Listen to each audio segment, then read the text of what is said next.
Bismillahirrahmanirrahim. Assalamualaikum warahmatullahi wabarakatuh. Hai, apa khabar apa semua? Saya doakan apa semua sentiasa berada dalam keadaan yang baik-baik belaka. Allah Ta'ala sentiasa memberi rahmat kepada hangpa semua. Amin. Baik, hari ni kita nak tengok saya duduk dekat green screen belakang ni. Okay. Sebenarnya di meja saya ni pun ada kain hijau. Ini kain Ella saja yang saya beli di kedai dalam semeter RM12 lah. Saya beli dua. Jadi kita beli tutup meja. Dan yang belakang ni kita beli secara elok lah.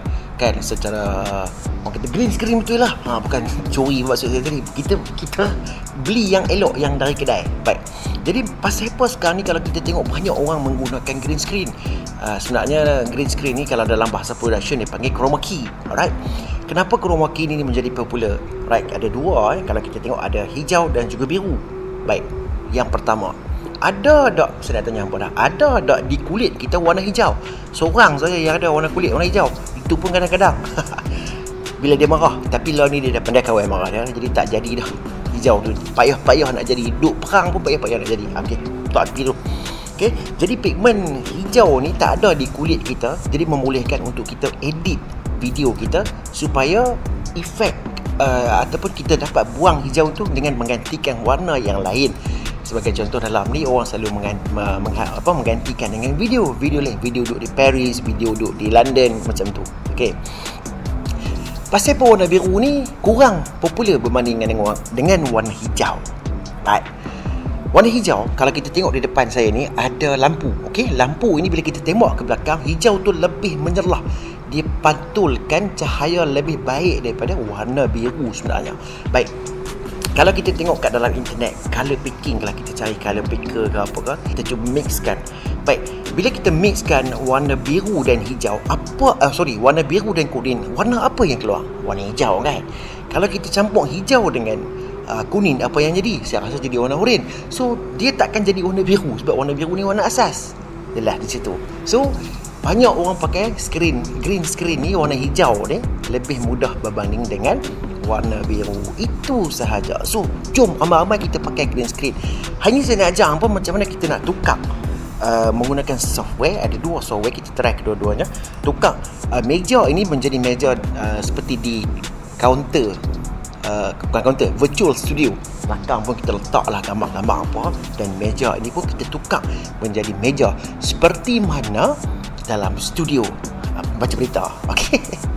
Baca berita boleh lah kan. Okey, jom simak. Okey, baik. Yang pertama kita menggunakan After Effects. Jadi dalam After Effects ni kita perlu siapkan filenya. Okey, ni iaitu file latar belakang dia, file videonya dan juga file mejanya. Yang ni semua untuk permulaan kita boleh carilah dalam internet di vektor dan juga sebagainya. Tak kisah sangat lah yang ni kan. Okey. Baik, jadi yang pertama sekali apa yang kita nak buat ialah kita tarik file ini dulu ke bawah dan kita tengok. Kemudian kita scaling kat sini, kita nak buang bahagian-bahagian yang tak perlu tu lah kan. Kita besarkan sedikit lah. Okey, macam tu kan. Kita bagi full green screen supaya dia nampak cantik nanti masa kita nak edit. Okey, seterusnya kita pergi ke efek di sini dan kita cari kat situ key. Kita scroll ke bawah, dia ada key light di sini. Kita gunakan key light ya untuk After Effects dan kita tarik ke bawah. Dan di sini kita ada nampak dia screen color dan kita klik pada eyedrop ni dan kita buanglah, kita pilihlah mana-mana bahagian pun. Sekarang ni dia dah jadi hitam semua. Baik. Jadi kita bermain sedikit dengan efek di sini. Kita main di sini, kita nak blackkan lagi. Okey, nampak dia dah gelapkan lagi. Okey, so tinggal kita saja kat situ. Itu yang dikatakan green screen. Kita ni tak ada hijau, tak ada pigmen hijau. So jelas dia orang kata image kita tu. Alright. So itu dekat tu dan kita tengok balik orang kata file-file lain yang ada. Baik, di sini kita nak letakkan image latar belakangnya. Latar belakang ni mesti berada di atas lah, sebab kita tarik dulu ke atas sebab kita nak masukkan latar belakang tu di belakang kita. Okey, kita besarkan sedikit ikut keselesaan anda lah. Okey, katakan macam tu. Dan kita tarik dulu ke bawah. Nampak? Kita dah ada di situ sekarang. Okey, senang kan? Baik, yang seterusnya kita ambil tabelnya. Tabelnya kita nak letak di hadapan. Di hadapan. So kita kena letak di atas sebab dia bagi timbul di hadapan. So kita tarik sahaja macam tu. Kita tarik. Ni anchor key nya kita biarkan di tengah ya. dan kita tarik, kemudian kita letak di bahagian yang kita nak. Pastikan image itu tutup kawasan yang kita tak perlulah. Sebagai contoh di bawah tu ada hitam-hitam kan, so kita tutup bahagian itu. Jadi image tu kena perlu sesuai lah dengan apa yang kita nak buat kan. Macam ni lah. Okey, lebih kurang lah macam tu. Selesai. Okey, cun, kita cuba playback tengok. Tapi kita gunakan After Effects ni, dia playback dia ada lambat sikit lah. Okey, pertama menggunakan After Effects. Baik, yang kedua kita menggunakan Adobe Premiere. So macam biasa, kita tarik turun ke bawah dulu videonya dan kita besarkan, lebih kurang macam tadi lah kita besarkan. Kita besarkan, kita menggunakan efek control dan kita besarkan. Okey, begitu macam tadi lah. Okey, kemudian kita masuk ke projek, kita ambil video latar belakangnya, kita letak di somewhere di sini. Okay, kita letak dulu, biarkan tak ada masalah, dan kita besarkan. Okay, kita pergi efek control dan kita besarkan image-nya. Okay, dan kita menggunakan position setting untuk kita letak video gambar tu di belakang. Okay, besarkan sikit lagi. Baik, sekarang dia dah besar. So apa yang perlu kita buat ialah kita drag image ni ke atas. Okay, kita drag dulu ke atas. Dan kita pergi ke sini, kita ambil key juga, kita type key juga, dan dia akan keluar ultra key, macam-macam key. Kita ambil ultra key, kita masukkan ke video. Baik, sekarang ni di bawah ni dia ada key color. Kita tekan eyedrop ni dan kita buang belakang dia. Baik, itu kita dah dapat dia punya gambaran basicnya. Kemudian apa yang perlu kita buat ialah kita pergi ke project dan kita ambil mejanya. Okay, biarkan dulu, kita letak dulu mejanya, kita besarkan dan kita besarkan, kembangkan timeline-nya, dan kita pergi ke efek control dan kita besarkan mejanya gitu. Baik, kita susun menggunakan apa orang kata ni, position setting, dan kita preview.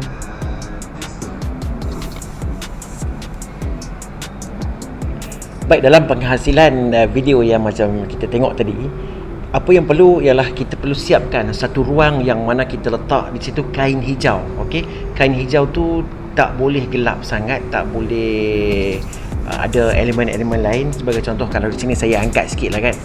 Alright, kalau boleh tengok di sini, ini kain hijau yang kita letakkan pada meja, dan ini adalah kain hijau pada skrin. Jadi kain-kain ni kita perlu cari yang agak macam strike sikit lah, supaya bila dia kena cahaya, dia akan jadi lebih jelas pantulan cahayanya, lebih, orang kata lebih solid lah kan. Baik, jadi kita perlu letak dan kita perlu susun supaya nampak sekitaran yang kita nak gunakan sahaja. Right, tu yang pertama. Baik, yang kedua, kamera gitu kita kena buka sikit ke belakang, kita kena bawa sikit ke belakang agar kita nampak ruang yang mana kita nak edit sahaja. Sebagai contoh macam meja ni, kita nak bagi nampak keseluruhan meja sebagai contoh lah. Dan mungkin ada ruang di bahagian tepi ini yang boleh kita gunakan untuk kita letak skrin. Contohnya macam orang baca TV kan, orang baca TV, orang baca berita, dia ada satu skrin di sini. Ataupun kita boleh letak skrin lain di sini yang mana orang tu gunakan untuk nak buat terjemahan bahasa untuk orang kelainan upaya. Okey, itu dua benda yang perlu kita set, kemudian kita rakam lah. Dan yang kedua, bab audio ni yang ketiga, bab audio ni tak ada masalah, sebab saya dah pernah cerita dalam video saya yang sebelum ni macam mana kita nak hasilkan audio, dan kita akan hasilkan virtual studio dengan menggunakan green screen. Check it out. Test 1 2 3 4 5 6 7. Okey, Assalamualaikum warahmatullahi wabarakatuh. Okey, macam mana? Dah dapat? Itu dia cara simple lah, cara orang kata home editing. Macam mana kita nak menghasilkan satu virtual studio dengan menggunakan kepakaran ataupun pahaman kita sendirilah. Kalau kita nak tiru orang yang dahsyat-dahsyat yang tu pelan-pelan kayu, nanti kita dapat, insya-Allah. Yang penting facilities kita cukup. Kalau tak cukup facility pun susah juga. Yang nombor satu, ada lighting, ada kamera, ada green screen, semua itu dah asas untuk kita edit. Yang paling penting kita ada kemahuan. Boleh faham? Semoga apa yang saya sharekan kepada hampa semua dapat memberi manfaat, dapat hampa apply untuk kegunaan hampa, dan kita nak mencari keseronokan dalam kita menghasilkan konten-konten kita. Baik, Sehingga kita bertemu lagi dalam siri tutorial dan juga tips bersama Sejo. Dalam playlist saya ada ada tutorial, ada Adobe editing, ada Gebang. Jadi dalam tu hampa boleh explore. Sekiranya hampa berminat dengan channel ni, hampa boleh like, komen dan share serta hampa subscribe untuk tutorial-tutorial yang akan datang. Sehingga kita bertemu lagi bersama saya Sejo. Saya doakan hampa sentiasa dalam rahmat Allah Ta'ala. Terima kasih. Assalamualaikum warahmatullahi wabarakatuh. Bye-bye.